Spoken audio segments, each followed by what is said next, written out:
Hi, welcome back to another episode in my channel. We're cooking with the world's best rice, in my opinion. So what I'm using is Layla Extra Supreme, extra long rice grains.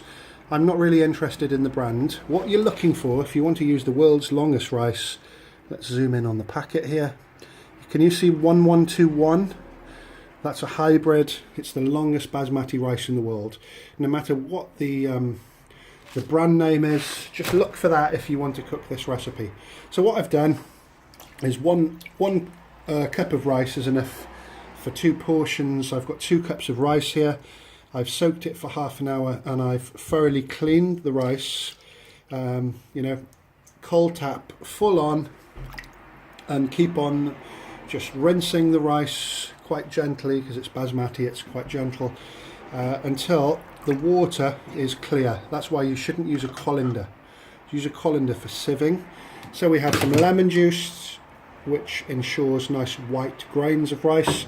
We have a little bit of rapeseed oil. I'm using crisp and dry for economy and health reasons. And a little bit of oil helps to keep separate grains. And I'm going to be using some Himalayan salt. Use any salt you want, use any oil you want. So let's get cooking. So I've just turned the power on, and if somebody tells me, oh, I'm really good at cooking Indian food, first thing I will ask them is, oh, how do you cook your rice? I'll act all innocent.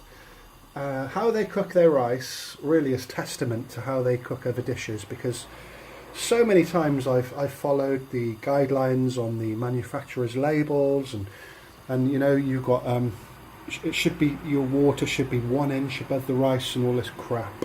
So plenty of water, and what we're going to do, we're going to add a squirt of lemon juice.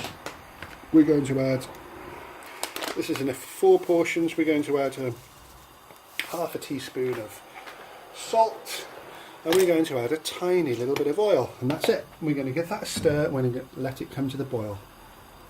So just a little stir while the water's warm to make sure the oil isn't just merely floating on the surface. And a good Indian cook in India told me, always treat rice like a baby. Be very gentle with it. It's especially basmati. You're okay with your American long grain. You can do what you want with that. But basmati, Pusa, or the hybrid is called Pusa 1121, and you have Suwa 1121. Suwa 1121 is parboiled. I don't even think you can buy it in this country. And Pusa 1121 is what we have. So we're just going to let that come to the boil. As you see, I've stirred it. A little bit of starch has come off, but that's fine. I'm going to show you how to get separate grains. We'll come back in about 4-5 minutes. And another really big tip is a lot of people are cooking rice in something like that. You don't want to do that. You're heading for failure. You need surface area. Yeah, look how wide my pan is. It's a 12-inch pan. There's plenty of room there.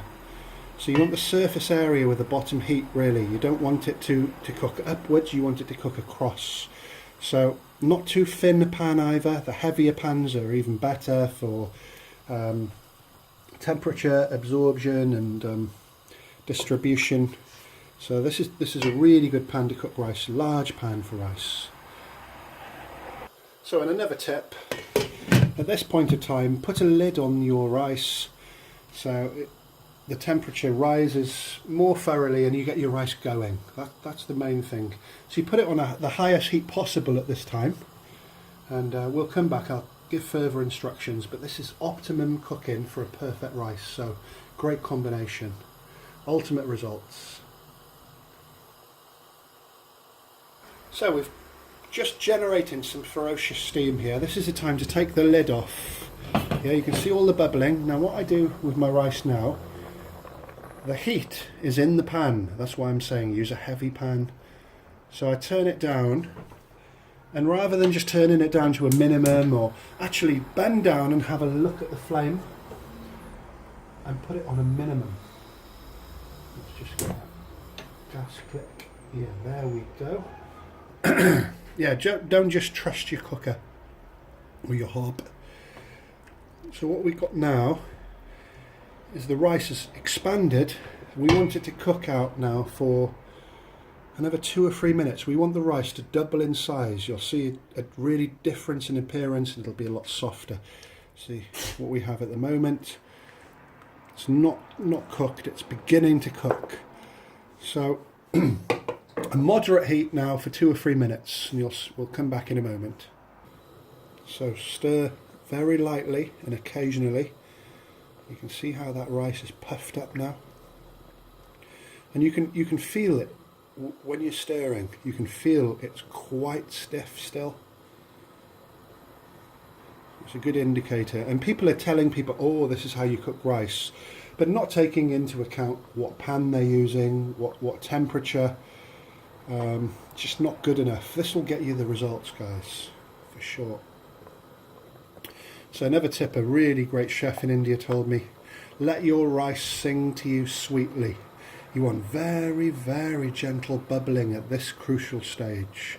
This is the make or break stage. So many people overcook their rice, not usually undercook it, but overcook it, and it becomes soggy and it becomes dull looking. So just look at the bubble. It's very slight bubbling, and that's why it's important to get the temperature right at this stage. Your rice is 80% cooked now. Look at it, it looks great. So it doesn't matter how much water you've got. This is another thing.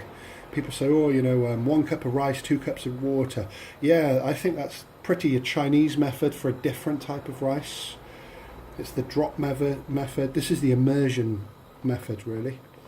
So another 1 minute. You can see how much bigger the rice is now. It's softer. You can feel it when you stir it. It's not giving so much resistance. And 1 minute, we're going to drain. We'll come back. So that's it. Heat off. Now I'm just going to go over to the sink. This will be off camera. But the rice has doubled in size, and it's been cooking for maybe 2 or 3 minutes. You don't need to time it. It's all about the process, and to be experienced enough to judge it by eye. You'll get it right every time. So all I'm going to do now is I'm going to pour this rice into this colander, a thin sieve, and I'm going to get as much water as possible out of that, and we'll come back. So there's our bowl. It's nicely steamed off. There's no water in it, which is quite important. And I've shaken this over the sink. What we need to do now is just create a wide surface area, because the air will dry it off and it'll finish cooking. It's about 95% cooked now, but can you see it's still steaming? There's no heat on, and it's still steaming. That's the point a lot of people get wrong. They don't realise that when you take your rice out of the water, it's still cooking, it's still steaming. So we'll come back once the steam's subsided and it starts to dry out slightly, and then we're going to get individual grains, and we're going to come back and we're going to fork it up. So here we are. I've just let most of the steam subside, but you can see that you don't even really need to fluff it up, because you've washed all that starch off and all the grains are separate, and it's just great. So that's the longest rice in the world. Let's get a... So there we go. There's one of the rice grains. Can we zoom in on that? It's nice and long, isn't it? So for all you rice cookers, I hope this has been a beneficial video to you. Just 10 minutes of your life and you can get it right every time. I can't wait to dive in. So thank you very much for watching. Feel free to like, share and subscribe.